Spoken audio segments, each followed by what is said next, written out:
तो आज हम बात करने जा रहे हैं रीज़ीरो के एपिसोड नंबर 5 के बारे में। तो आप सभी का स्वागत है मेरे यूट्यूब चैनल मांगा बॉय में। मेरा नाम है अपन को छोटा छतरी बुलाते हैं। छोटा छतरी। एपिसोड की शुरुआत में हमें दिखाया जाता है कि गॉब्रो काफी समय बाद गॉबकीची के साथ शिकार पे आया है, जहाँ पर वो देखते हैं कि 12 इंसान हथियारों के साथ कहीं जा रहे हैं, जहाँ पर वो लोग उनका पीछा करते हैं। यहाँ पर वो देखते हैं कि वो लोग तो रोड के एक साइड पे छिपे हुए हैं, जहाँ पर गॉब्रो अपनी पावर से उनकी बातें सुनने लगता है, जहाँ पर उसे पता लगता है कि ये लोग एल्फ के चीफ की बेटी को उठाने आए हैं और वो लोग चीफ की बेटी को टारगेट कर रहे हैं क्योंकि वो लोग अभी किसी फेस्टिवल से वापस घर जाने वाले थे। गॉब्रो को उनकी बातें सुन के पता चलता है कि कोई एल्फ इंसानों के साथ मिला हुआ है। इसके बाद 2 घंटे बीत जाते हैं, फिर हमें एल्फ दिखाया जाता है जो कि चीफ की बेटी को वापस घर ले जा रहे थे। तभी वो इंसान उन पर हमला कर देते हैं। ये देखकर गॉबकीची आगे बढ़ने लगता है, जिसे गॉब्रो रोक देता है। जिसके बाद बाकी बचे हुए एल्फ पर भी हमला कर देते हैं इंसान। जिसके बाद वो लोग चीफ की बेटी को पकड़ लेते हैं और उसे बेहोश कर देते हैं, जिसे देखकर गॉब्रो को थोड़ा बुरा लगता है और वो कहता है कि मैं इस लड़की को ऐसे तो नहीं जाने दे सकता। जिसके बाद वो लड़ाई के मैदान में कूद जाता है और अपनी पावर से इंसानों को हरा देता है। जिसके बाद गॉब्रो उस चीफ की बेटी को उठा लेता है। जिसके बाद हमें अगला सीन दिखाया जाता है कि गॉब्रो ने जिन इंसानों को पकड़ा था उन सभी से कुछ न कुछ क्वेश्चन पूछा। जिसके बाद इंसान बताते हैं कि वो लोग 20 दिन बाद एल्फ पर हमला करने वाले हैं। ये इन्फॉर्मेशन मिलने के बाद गॉब्रो सभी इंसानों को खा लेता है और उनसे उसे काफी सारी एबिलिटी मिलती है। इसके बाद चीफ की बेटी को होश आता है और वो जैसे ही गॉब्रो को देखती है वो डर जाती है। जिसके बाद गॉब्रो को उसके पीछे पंख दिखते हैं, जहाँ पर गॉब्रो कहता है कि मैंने बाकी एल्फ्स के तो ऐसे पंख नहीं देखे हैं। जहाँ पर वो लड़की उससे कंफ्यूज होकर पूछती है कि मैं कहाँ पर हूँ और मेरे गार्ड्स का क्या हुआ। जिसके बाद गॉब्रो उसे शांति से सारी बातें बताता है, जहाँ पर वो एल्फ लड़की कहती है क्या तुम मेरे बाकी गार्ड्स को बचा नहीं पाए, और उसे वो मारने लगती है। जिसके बाद गॉब्रो उसे धक्का मारकर साइड में कर देता है। जिसके बाद वो कहता है कि एल्फ और इंसानों की लड़ाई से मुझे कोई भी फर्क नहीं पड़ता, और वैसे भी तुम्हारे साथियों के अंदर एक कोई धोखेबाज है, रोना बंद करो और उसे ढूंढो जो कि धोखेबाज है। और ये सुनने के बाद वो लड़की रोने लग जाती है। ये देखने के बाद गॉब्रो कहता है कि अभी तुम आराम करो, मैं तुम्हें कल सुबह तुम्हारे घर भेज दूंगा। इसके बाद हमें रात का सीन दिखाया जाता है, जहाँ पर हम उस ठरकी बुढ़े को देखते हैं, जहाँ पर वो कहते कि मैंने सुना है कि एक बहुत सुंदर एल्फ आई है, क्या मैं उसके साथ थोड़े मजे कर सकता हूँ। जिसपे गॉब्रो उसे मना करते हुए कहता है अरे सो भी जा बूढ़े, क्योंकि वो एल्फ भी सो चुकी है। ये सुन के बूढ़ा गॉब्लिन काफी ज्यादा उदास हो जाता है। इसके बाद हमें अगले दिन का सीन दिखाया जाता है, जहाँ गॉब्रो कहता है कि आज हम चीफ की बेटी को उसके घर छोड़ने जा रहे हैं। जहाँ पर गॉब्रो रास्ते में उस एल्फ लड़की से पूछता है तुम्हारे ये पंखों का क्या राज है। जहाँ पर वो एल्फ लड़की बताती है कि ये पंख सिर्फ हाई एल्फ पे होते हैं, हम लोग नॉर्मली इन्हें अपने बॉडी के अंदर हाइड करके रखते हैं। इसके बाद गॉब्रो हमें बताता है कि जब कोई भी एल्फ रैंक अप करता है वो फिर हाई एल्फ में बदल जाता है, जिससे कि उन्हें पंख मिलते हैं और वो उड़ पाते हैं। इसके बाद वो एल्फ लड़की कहती है कि हम ज्यादातर ये पंख किसी को दिखा नहीं सकते, पर मुझे ज्यादा एक्सपीरियंस नहीं है, इसलिए कभी कभी मेरे पंख अपने आप बाहर आ जाते हैं। और अब 3 घंटे चलने के बाद फाइनली वो एल्फ के विलेज पहुंच जाते हैं। पर वहाँ पर जितने भी एल्फ थे वो गॉब्रो और गॉबकीची को अपना दुश्मन मान रहे थे। यहाँ पर वो सभी एल्फ उन पर तीर से हमला करने के लिए तैयार थे। जहाँ पर गॉब्रो सेंस करके बताता है कि 25 एल्फ हमारी ओर निशाना करके बैठे हैं और उनके पास मिथरल से बनी हुई तीर है, और जो ओगर्स होते हैं वो ऐसे ज्यादा तीर नहीं सह पाएंगे। इसके बाद वो एल्फ लड़की कहती है कि इन पर हमला मत करो, इन्होंने मेरी जान बचाई है। ये सुनने के बाद सभी एल्फ रुक जाते हैं। इसके बाद गॉब्रो और गॉबकीची को उस विलेज में एंटर करने की परमिशन मिल जाती है। जिसके बाद वो एल्फ लड़की अपने फादर से जाके मिलती है, जहाँ पर उसके फादर भी उससे मिलके काफी ज्यादा खुश थे। जहाँ पर वो गॉब्रो का शुक्रिया अदा करते हैं उनकी बेटी की जान बचाने के लिए। जहाँ पर गॉब्रो कहता है कि मैंने तुम्हारी बेटी को फ्री में नहीं बचाया है, इसके बदले तुम्हें कुछ न कुछ देना होगा। जहाँ पर गॉब्रो अपने मन में सोचता है कि मैं बस ये देखना चाहता हूँ कि चीफ अपने बेटी के लिए क्या क्या कर सकता है, इससे मैं समझ जाऊंगा कि कैसे फैसले लेता है। इसके बाद चीफ गॉब्रो को एक मैजिकल आइटम देता है जो कि काफी सालों से उनका फैमिली ट्रेजर भी था। ये देखने के बाद चीफ की बेटी कहती है क्या आप श्योर है। जिसके बाद चीफ कहता है कि तुम मेरे लिए सबसे ज्यादा कीमती हो, तुम्हारे सामने ये कुछ भी नहीं है। ये सुनने के बाद गॉब्रो काफी ज्यादा इम्प्रेस होता है और वो चीफ से कहता है कि मुझे माफ करना, मैं बस तुम्हें टेस्ट कर रहा था। माफी मांगने के तौर पर मैं बस तुम्हें एक छोटी सी इन्फॉर्मेशन देना चाहता हूँ जो कि तुम्हारे बहुत काम आ सकती है, और वो इन्फॉर्मेशन है कि इंसान अपना अगला मूवमेंट कब करेगी। ये सुनने के बाद चीफ काफी ज्यादा खुश होते हैं और वो गॉब्रो के साथ दोस्ती कर लेते हैं, और वो कहते हैं कि हमारी दोस्ती काफी लंबी चलने वाली है। चीफ इसके बाद गॉब्रो को काफी सारे मिथरल के आइटम्स देते हैं। वहीं गॉब्रो भी बदले में चीफ को काफी सारे मैजिकल आइटम देता है। जिसके बाद गॉब्रो वहाँ से जाने लगता है, पर तभी चीफ गॉब्रो से पूछता है कि 20 दिन पहले हमारे एलिट एल्फ बाहर निकले थे और तब से वो लोग मिसिंग है, क्या तुम्हें इस बारे में कुछ पता है। जहाँ पर चीफ उसी ग्रुप की बात बात करता है जिसे गॉब्रो ने मार दिया होता है। पर ये बात गॉब्रो चीफ को नहीं बताता है और वो चीफ से कहता है कि नहीं, मुझे इस बारे में कुछ नहीं पता है। जिसके बाद गॉब्रो के जाने का समय हो जाता है और वो जाने लगता है। पर चीफ उससे पहले उन्हें और एक गिफ्ट देता है जो कि कुछ मेडिसिन और बहुत सारे शराब की बोतलें थी और ये गिफ्ट गॉब्रो को काफी ज्यादा पसंद आता है। इसके बाद गॉब्रो कहता है कि तुम्हें कभी भी मदद चाहिए हो बस मुझे एक बार कह देना।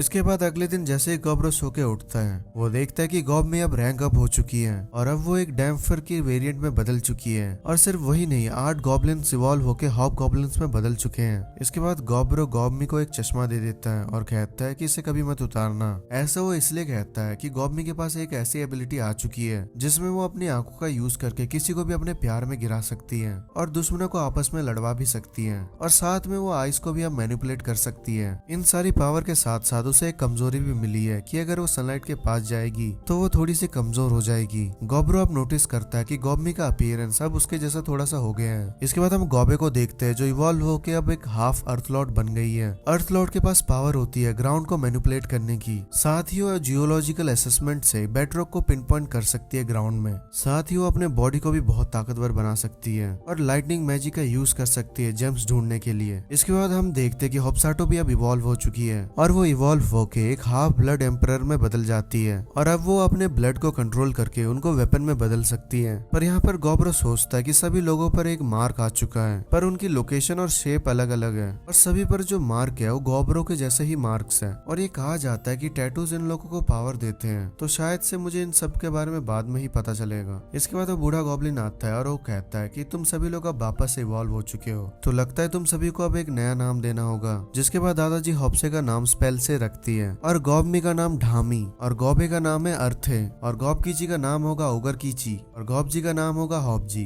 इसके बाद हमें एक लिस्ट दिखाया जाता है जहाँ सभी स्पीसीज का रैंकिंग किया गया था जिससे ये पता चल सके कि कौन सी स्पीसीज कितना ज्यादा ताकतवर है। और सबसे पहले पे है गॉबमी की स्पीसीज यानी डैम्फिर और दूसरे पे है स्पेल लॉर्ड और बाकी आप लोग देख ही सकते हैं। गॉब्रो बताता है कि जैसे इंसानों की लड़ाई एल्फ के साथ शुरू हो जाएगी वैसे ही एल्फ हमसे मदद मांगने आएंगे, तो जितनी ज्यादा हम पे एसिड रहेंगी उतने ही ज्यादा हमें फायदा होगा। जिसके बाद गॉब्रो कोबल्स को भी अपने इयररिंग्स दे देता है जिससे वो कम्युनिकेट कर पाए। पर सभी एल्फ लड़कियां ये इयररिंग्स पहनने से मना कर रही होती है क्योंकि एल्फ्स के लिए काफी अजीब होता है अपने कानों पे कुछ भी चीज पहनना। जिसके बाद गॉब्रो उन्हें एक बंद कमरे में ले जाके उन्हें अच्छे से समझाता है और ये बात मैं तुम लोगों को नहीं समझाऊंगा कि वो क्या समझा रहा है क्योंकि तुम लोग पहले से ही समझदार हो। इसके नेक्स्ट डे हम देखते हैं कि एल्फ ने और कोबोल्ट्स ने दोनों ने वो इयररिंग्स पहन लिए। जिसके बाद वो सभी लोग ट्रेनिंग करने लग जाते हैं। उसके बाद वो लोग कॉम्बैट की भी ट्रेनिंग करते हैं और उनके कॉम्बैट ट्रेनिंग के लिए उनका जो ओपोनेंट होने वाला था वो होने वाला था स्केलेटन, जो कि गॉब्रो अपने समन की एबिलिटी से बाहर निकालता है। और जो स्केलेटन गॉब्रो समन कर पा रहा था उनके पास काफी हैवी आर्मर थे।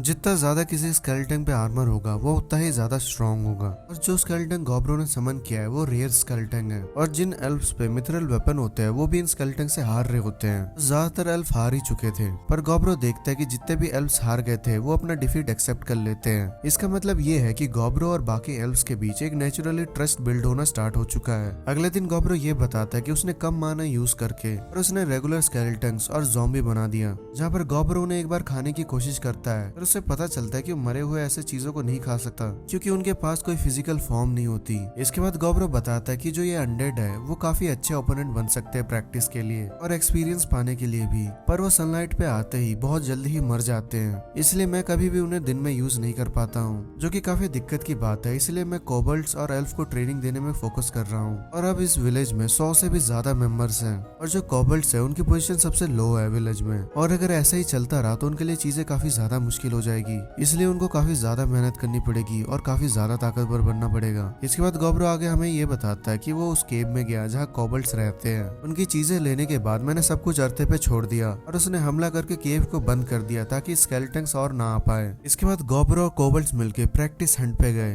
क्योंकि गॉब्रो अब अपने ब्लैक बुल फेमिलियर के नंबर्स को बढ़ाना चाह रहा था। इस दौरान गॉब्रो थोड़ा हैरान होता है क्योंकि जितना उसने सोचा था कोबल्ट्स उससे ज्यादा तेज निकले, जिसके वजह से कोबल्ट्स ने काफी जल्दी ही 20 वुल्फ्स को पकड़ लिया और 20 वुल्फ्स में से कोई भी उस झुंड का लीडर नहीं था।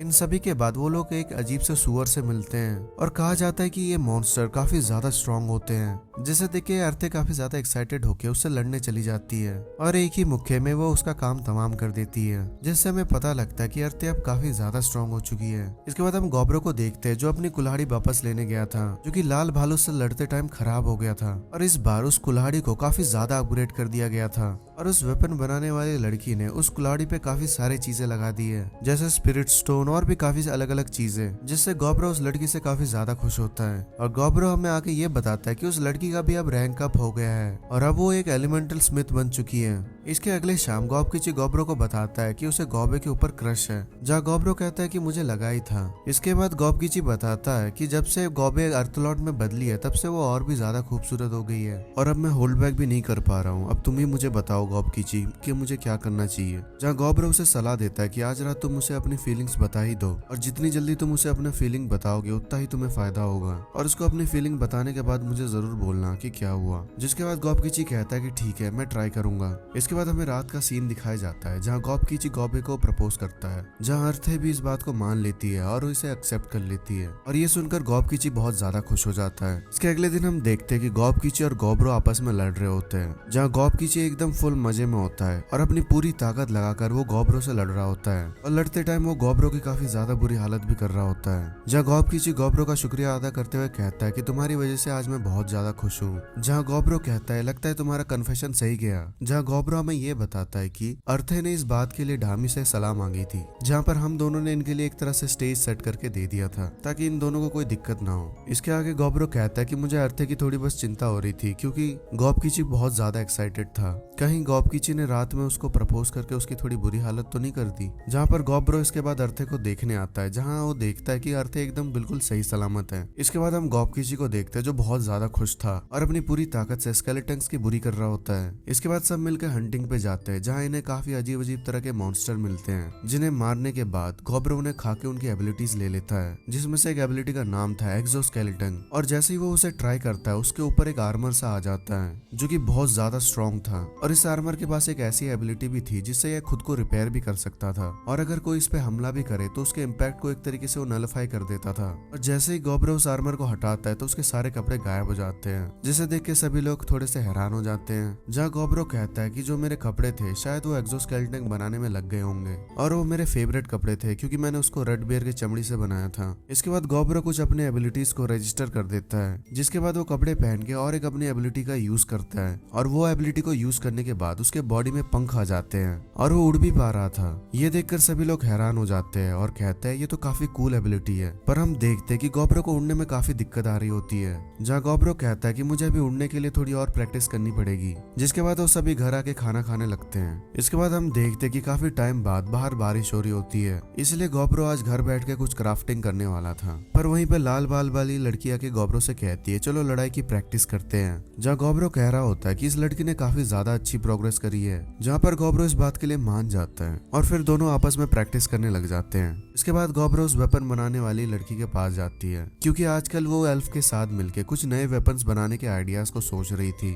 जहाँ गॉब्रो हमें आगे बताता है कि वो लड़की अब क्रॉसबो पे काम कर रही है और वो क्रॉसबो काफी अच्छे से काम भी कर रहे हैं। इसके बाद गॉब्रो उसे ऐसे और भी वेपन बनाने के लिए कहता है, जहाँ गॉब्रो इसके बाद शेफ सिस्टर की मदद करता है, जहाँ गॉब्रो और वो मिलके उसके पास्ट लाइफ की डिशेस बनाने की कोशिश कर रहे थे, जैसे कि चिप्स वगैरह। जहाँ आगे गॉब्रो उन्हें और भी डिशेस के बारे में बताता है, जिसे सुन के वो दोनों लड़कियां काफी ज्यादा एक्साइटेड होती है। जहाँ गॉब्रो इसके बाद उस अल्केमिस्ट लड़की से मिलता है जो कि कुछ मैजिकल आइटम्स पर काम कर रही थी, जहाँ वो बताती है कि जो ब्लैक स्केलेटन्स के बोन है वो काफी ज्यादा अच्छे काम के हैं और इस बोन की एबिलिटी है कि जिस पे भी जाके ये लगेगी उसको ये फ्रीज कर देगी और ये पहली चीज है जो मैंने आइटम क्रिएटर बनने के बाद बनाई है। इसके बाद वो लड़की गॉब्रो को गले लगा लेती है और आगे कुछ वो शुरू करती है उससे पहले बाकी लड़कियां भी वहां आ जाती है और कहती है हमारे बिना ये शुरू मत करना। इसके बाद वो सभी को बुलाता है और सभी के साथ खूब मजे करता है और मुझे बताने की जरूरत नहीं कि वो कैसे मजे करता है। इसके बाद हमें अगले दिन का सीन दिखाया जाता है, जहाँ एक एल्फ ग्रुप गॉब्रो से मिलने आई हुई थी, पर जैसे ही वो अंदर आते हैं तो वो एल्फ्स को देखते हैं जो उनसे पहले आए हुए थे,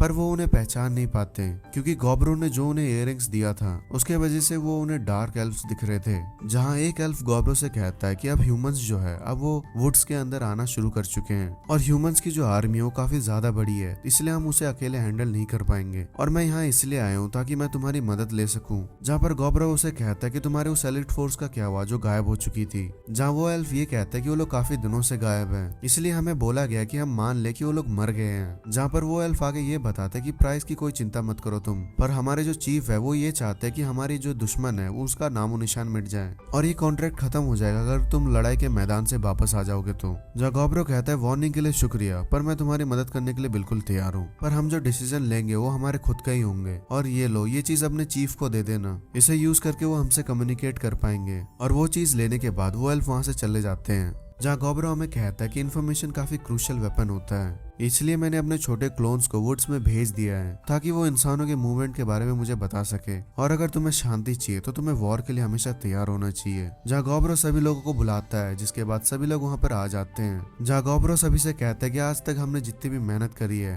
अब समय आ गया है कि उस मेहनत को कहीं पर यूज करने का। और आज से हम एक मर्सिनरी कंपनी है, और सिंपली मैं तुम्हें बताऊं तो अब से हम एक प्रोफेशनल फाइटर्स हैं। ये सुन के सभी लोग काफी ज्यादा खुश होते हैं और वो कहते हैं लेकिन हमारा नाम क्या होगा। जिसे सुन के गोब्रो कहता है कि हमारा नाम होगा पैराबेलम, और सभी तैयार हो जाओ जंग के मैदान के लिए। और ये सुन के सभी लोग काफी ज्यादा खुश हो जाते हैं और वो लड़ाई के लिए तैयार हो जाते हैं। जहाँ गोब्रो कह रहा होता है कि समय आ गया है हमारे सबसे बड़ी जॉब का। और इसी के साथ ये एपिसोड यहीं पे खत्म हो जाता है। तो अगर आपको वीडियो अच्छा लगा होगा तो प्लीज लाइक एंड सब्सक्राइब जरूर करना। मैं मिलता हूँ नेक्स्ट वीडियो में, तब तक के लिए गुड बाय।